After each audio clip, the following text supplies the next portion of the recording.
श्री शिवाय नमस्तु भयम। दोस्तों, जैसा कि आप सभी लोग जानते हैं कि 26 जनवरी 2026 को है सोमवार की अष्टमी। और दोस्तों, सोमवार की अष्टमी का दिन वो दिन होता है जिस दिन हम भगवान शिव जी और माता पार्वती जी को बहुत ही आसानी से प्रसन्न कर सकते हैं, मतलब कि अपनी मनोकामना पूर्ण करवा सकते हैं।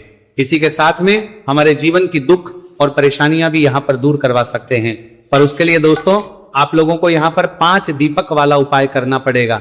जिस 5 दीपक वाले उपाय को जो भी व्यक्ति सोमवार की अष्टमी के दिन करता है, वही उसकी मनोकामनाएं पूर्ण होती हैं, उसके जीवन की दुख और परेशानियां भी यहाँ पर दूर होती हैं। दोस्तों, सोमवार की अष्टमी के दिन वो दिन होता है जिस दिन सोमवार भी पड़ता है और अष्टमी तिथि भी पड़ती है, तो उसी को हम सोमवार की अष्टमी कहते हैं।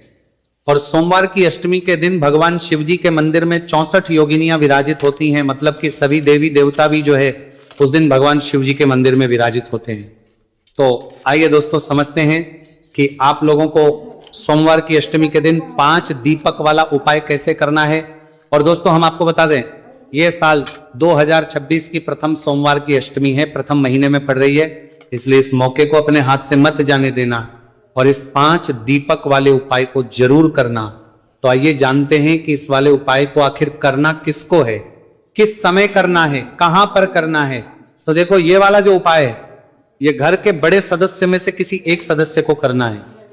विशेष रूप से जो घर की बड़ी माता बहन होगी, उन माता बहन में से कोई भी एक माता बहन को इस वाले उपाय को करना है। इस बात का विशेष रूप से आप लोग ध्यान दीजिएगा। इसके बाद में दोस्तों, ये वाला जो उपाय है आप लोगों को कब करना है? ये उपाय आप लोगों को करना है सोमवार की अष्टमी के दिन। किस समय करना है? दोस्तों, दीपक हमेशा शाम के समय या प्रदोष काल में ही जलाया जाता है। इस वजह से इस उपाय को करने का जो समय है वो शाम का समय है, प्रदोष काल का समय है। तो सोमवार की अष्टमी के दिन आप लोगों को ये वाला उपाय शाम के समय करना है। और शाम के कितने बजे से लेकर कितने बजे के बीच में करना है? तो शाम के 6 बजे से लेकर शाम के 7 बजे के बीच में, या थोड़ा बहुत लेट हो जाए तो 7:30 बजे से पहले आप लोग प्रदोष काल में शाम के समय अपना ये वाला जो उपाय है इसको कर लीजिएगा, ठीक है। अब इसके बाद ये वाला जो उपाय है, ये घर में से किसी एक ही सदस्य को करना है, सभी सदस्यों को करने की यहां पर जरूरत नहीं है। घर का कोई एक बड़ा मुख्य सदस्य भी अगर इस उपाय को करेगा तो उसके पूरे घर परिवार को इस उपाय को करने का फल यहां पर मिल जाएगा, ठीक है। इसके बाद में दोस्तों, ये वाला उपाय हमें कहां पर जाकर करना है? देखो, 5 दीपक वाला उपाय है, तो ये वाला जो उपाय है ये किसी एक जगह पर नहीं होगा, 5 अलग अलग जगहों पर जाकर आप लोगों को करना पड़ेगा। उपाय बहुत ही आसान है, सभी लोग करते भी हैं और बहुत सारे लोगों ने किया भी होगा और इस उपाय को करने का फल लोगों को मिला भी होगा। तो दोस्तों, समझते हैं कि इस वाले उपाय को करने की विधि क्या है। देखो, 5 दीपक वाला उपाय है तो सीधी सी बात है, इस उपाय में हमें 5 दीपक यहां पर आवश्यकता पड़ने वाली है। पर जो दीपक हम लोग लेंगे वो मिट्टी के लेंगे कि आटे के लेंगे, उसके अंदर बत्ती कौन सी लगाएगी, क्या चीज उसके अंदर हम डालेंगे, ये चीज आप लोगों को जानना बहुत ज्यादा जरूरी है। देखिए, सबसे पहली चीज, अगर आप लोगों के पास मिट्टी के दीपक हैं नए वाले, तो आप लोगों को वो लेना है। अन्यथा सबसे अच्छा यही होगा कि आप लोग आटे के दीपक तैयार करें। कितने आटे के दीपक? सिर्फ और सिर्फ 5 आटे के दीपक यहां पर को तैयार कर रहे हैं। कितने? 5 आटे के दीपक। जो आटा आप लोग लोगे, उस आटे के अंदर आप लोगों को कुछ नमक वगैरह नहीं डालना है। सादा आटा लेकर उसको गूंदकर 5 मीडियम साइज के जो दीपक होंगे वो आपको तैयार करने हैं। 5 मीडियम साइज के दीपक जैसे ही आप लोगों को यहां पर तैयार हो जाते हैं दोस्तों, उसके बाद में आपको ये इन 5 दीपकों को अपनी किसी भी एक प्लेट में या पूजने वाली थाली में तैयार करके रखना है। मतलब कि एक तरीके से जमा लेना है, क्योंकि 5 दीपकों को आप अपने हाथ में तो रखकर लेकर नहीं जाओगे, तो इसीलिए प्लेट में जमा लीजिएगा। उसके बाद में इन दीपकों के अंदर आप लोगों को कौन सी बत्ती रखनी है? इन 5 दीपकों के अंदर आप लोगों को रखनी है गोल बत्ती, क्योंकि भगवान शिव जी के लिए हमेशा या उनके उपायों के लिए हमेशा गोल बत्ती का यहाँ पर प्रयोग किया जाता है। जो गोल बत्ती होगी वो दोस्तों आप अपने हाथों से ही बनाइएगा। कोशिश कीजिएगा कि वो आपके हाथों से ही बनी हुई गोल बत्ती हो, बाजार वगैरह की ना हो। तो आप लोगों को 5 गोल बत्ती, मतलब एक एक गोल बत्ती जो है एक एक दीपक के अंदर यहां पर आप लोगों को रख देनी है। अब इसके बाद में दोस्तों, इनके अंदर आप लोगों को क्या चीज डालनी है? तो देखो, इन 5 दीपकों के लोगों को डालना है विशेष रूप से शुद्ध देसी गाय का घी। अब देखो, शुद्ध देसी गाय का घी ही आप लोगों को यहां पर इसलिए कहते हैं क्योंकि भगवान शिव जी के उपायों में और भगवान शिव जी के पूजन कार्यों में हमेशा शुद्ध देसी गाय के घी का ही प्रयोग किया जाता है। अगर आप लोग अब ये पूछेंगे क्या हमारे पास शुद्ध देसी गाय का घी ना हो तो क्या हम तेल का प्रयोग कर सकते हैं, तो देखो भगवान शिव जी का जो ये उपाय है, इस उपाय में आप लोग कोशिश करना कि आप लोग शुद्ध देसी गाय के घी का ही प्रयोग करो, कि आपको जो घी मिल जाए। पूरी कोशिश करने के बाद आप उस घी को अपने इन दीपकों के अंदर यहाँ पर डालना है। अपने दीपक के अंदर इतना घी डालना कि वो कुछ समय तक जल सके। तो इस तरीके से आप लोगों को अपने इन 5 दीपकों के अंदर घी डाल देना है, और आग की जो बत्ती है वो भी मतलब घी में हो जाए ताकि आपका दीपक अच्छे से जल जाए। इस बात का भी ध्यान रखिएगा। तो आपने 5 दीपक तैयार की है, आपने 5 दीपक के अंदर गोलबत्ती रखी और शुद्ध देसी गाय का घी डाल लिया। अब इसके बाद में दोस्तों इन दीपकों के पास में या दीपकों में आप लोग जो है तिलक वगैरह भी कर सकते हो, मतलब एक तरीके से इन दीपकों की पूजन भी कर सकते हो।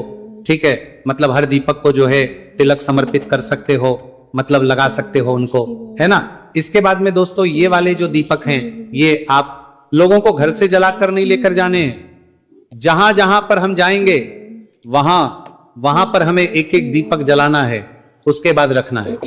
ठीक है, इस बात का आप लोग ध्यान रखिएगा।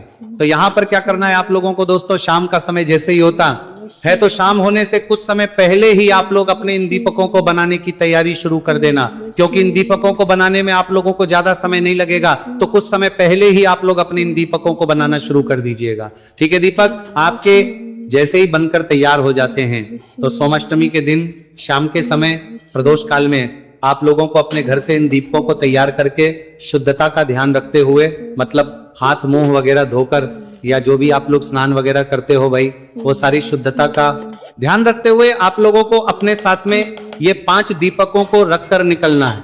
पर जैसा कि हमने आपको बताया कि ये दीपक आपको घर से जलाकर नहीं लेकर जाना है, तो इन दीपकों को जलाने के लिए जो माचिस लेकर जाओगे वो आप अपने ही घर से लेकर जाओगे। माचिस पूरी तरह मत जाना, अन्यथा अगर आपने इन दीपों को जलाने में किसी और से माचिस ले ली तो आओ आपकी सुबह को करने के बल उस व्यक्ति को भी मिल जाएगा। ठीक है, इसके बाद में दोस्तों आप लोग अपने साथ में माचिस जरूर लेकर जाइएगा, और जैसे ही आप लोग अपने घर से निकलते हैं माचिस लेकर और अपने 5 दीपकों को लेकर, तो सबसे पहले हमें कौन से स्थान पर जाना है वो सुनो।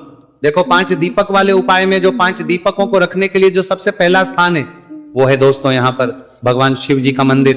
तो आपके घर के आसपास जो भी शिव जी का मंदिर हो वहां पर पहुंचना है, शिव जी के दर्शन करना है, मंदिर के अंदर प्रवेश करना है, भगवान के दर्शन करके भगवान को दूध देकर आपको शिवलिंग के पास में आ जाना है। अपना 5 दीपकों में से सिर्फ और सिर्फ कोई भी एक दीपक अपनी माचिस है और उस एक दीपक को जलाकर अपने एक दीपक को आप लोगों को शिवलिंग के पास में रख देना है। शिवलिंग से ज्यादा दूरी बनाकर आप लोग थोड़ा सा रखिएगा, क्योंकि शिव जी की अगर आप लोग ज्यादा पास में रहोगे तो उनको आंच लगेगी। और दीपक कभी भी शिवलिंग की जलाधारी के ऊपर नहीं रखा जाता है, शिवलिंग के जो नीचे जगह होती है वहां पर ही रखा जाता है। इस बात का ध्यान रखिएगा। तो पहला दीपक आप लोगों को जलाकर शिवलिंग के पास में रखना है, और दीपक को जलाकर शिवलिंग के पास में रखने के बाद भगवान से अपनी जो भी मनोकामना है वो मनोकामना जरूर बोल दीजिएगा। तो अपनी जो मनोकामना है तो जैसी आप लोग बोल दे है, उसके बाद में आप लोग जो है भगवान से प्रार्थना करके धो देकर वहां से उठ जाइएगा। उसके बाद में दूसरा दीपक जलाने के लिए कहां पर आप लोगों को जाना है। अब इस दूसरे दीपक को जलाने के लिए आपको उसी के पास में जो भी बेलपत्री का पेड़ हो, मतलब भगवान शिव जी के मंदिर के पास में जो भी बेलपत्री का पेड़ हो वहां पर पहुंच जाना है। जो भी बेलपत्री का पेड़ होगा वो बड़ा होना चाहिए, इस बात का ध्यान रखिएगा। तो बेलपत्री के पेड़ के नीचे जैसे ही पहुंचते हैं तो वहां पर पहुंचने के बाद भी आप लोगों को अपना दूसरे नंबर का दीपक जलाना है। दीपक को जलाकर आप लोगों को बेलपत्री के पेड़ के नीचे भगवान शिव और माता पार्वती जी के नाम से रख देना है। तो ये 2 दीपक आप जला दिए, उसके बाद में प्रार्थना वहां पर भी करना है। उसके बाद में तीसरा नंबर का जो दीपक होगा ये जलाने के लिए आप लोग जाइएगा किसी भी पीपल के पेड़ के नीचे। कहां पर जाओगे? किसी भी पीपल के पेड़ के नीचे, है ना।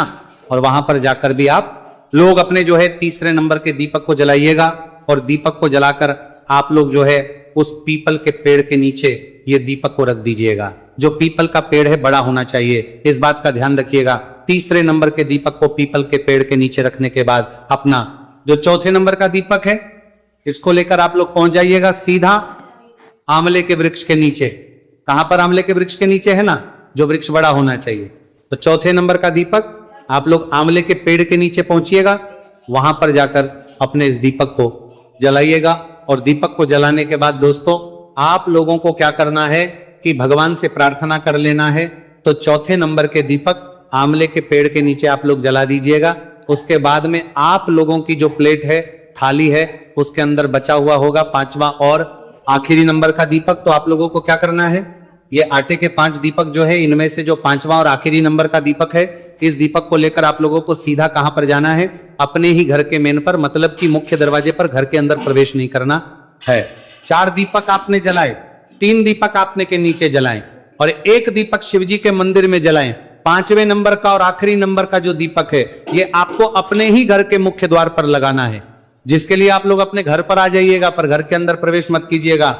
जिस तरीके से आप पशुपतिनाथ व्रत में करते हैं ना, कि घर के अंदर प्रवेश नहीं करते, पहले आप लोग अपना जो दीपक होता है उसको लगाते हो, तो उसी तरीके से इस 5 दीपक वाले उपाय में जो 5वें नंबर का दीपक होगा, ये दीपक भी आप लोगों को अपने घर के मेन गेट पर लेकर आना है और मेन गेट पर आकर रुक जाना है। अब बाहर से पर जो आपका राइट हैंड पड़े, सीधा हाथ पड़े, उस सीधे हाथ की चौखट देखना है। उस सीधे हाथ की चौखट को थोड़ा सा साफ करना है और वहां पर अपने इस 5वें नंबर के दीपक को पहले जलाना है। इस दीपक को जलाने के बाद आपको इस दीपक को, आप लोगों को वहां पर चौखट पर सीधे हाथ की तरफ आप लोगों को रख देना है। जब आप इस दीपक को रखेंगे तो वहां पर भी एक बार अपनी मनोकामना जरूर बोल दीजिएगा। अपने घर के परिवार की सुख और शांति के लिए कर रहे हैं या किसी भी काम के लिए आप लोग इस उपाय कर रहे हैं, तो अपना वो काम एक बार वहां पर जरूर बोल दीजिएगा। एक मनोकामना आपको कब बोलनी है, जब आप भगवान शिव जी के मंदिर में पहला दीपक जला रहे हो। और एक मनोकामना आपको कब बोलनी है, आप लोग 5वां और आखिरी नंबर का जो दीपक है वो जला रहे हो कहां पर, अपने घर की चौखट पर। तो इस बात का आप लोगों को ध्यान रखना है। तो इस तरीके से दोस्तों ये 5 दीपक वाला उपाय होगा और इस 5 दीपक वाले उपाय को करने से आपकी जो भी मनोकामना होगी, जो भी आपकी यहाँ पर विशेष कामना होगी, वो जरूर पूरी होगी। अब इसी के साथ में दोस्तों हम आपको एक बात और बता देते हैं कि जैसा कि हमने आपको बताया कि पहले नंबर का दीपक आपको शिव जी के मंदिर में जाकर ही रखना है। दूसरे नंबर का दीपक आप लोग बेलपत्री के पेड़ के नीचे जाकर रखोगे। तीसरे नंबर का दीपक जो है आप लोग पीपल के पेड़ के नीचे जाकर रखोगे। चौथे नंबर का जो दीपक है वो आंवले की पेड़ के नीचे जाकर रखोगे और 5वें नंबर का अपने घर के मेन गेट पर रखोगे। तो अब ऐसा नहीं करना है कि आप लोग घर से निकलते से ही पहला दीपक अपने घर के मेन गेट पर रख दो, फिर दूसरा कहीं और, तीसरा कहीं और। तो जैसे जैसे हमने आपको बताया लाइन से दीपक जलाने के लिए आपको वैसे ही जलाना है। पहला शिव जी के मंदिर में जाकर ही जलेगा और आखिरी वाला अपने घर के मेन गेट पर ही जलेगा, ठीक है। बाकी वृक्षों में आप इधर उधर कर सकते हो और कोई वृक्ष पहले आपको पास में पड़ रहा है तो आप लोग वहां पर जाकर पहले दीपक जला सकते हो, ठीक है। बाकी जैसा हमने आपको बताया, कोशिश कीजिए कि आप लोग वैसे ही जो है अपने इस दीपक को जलाएं और अपने इसको अच्छे से यहां पर पूरा करें। तो इस तरीके से दोस्तों सोमवार की अष्टमी के दिन ये 5 दीपक वाला उपाय आप लोगों को करना है। सोमवार की अष्टमी के दिन किए गए किसी भी उपाय का फल आपको बहुत ही जल्दी और बहुत बड़ा होकर मिलता है। आपको कोई भी समस्या या परेशानी आती है उपाय करने में तो आप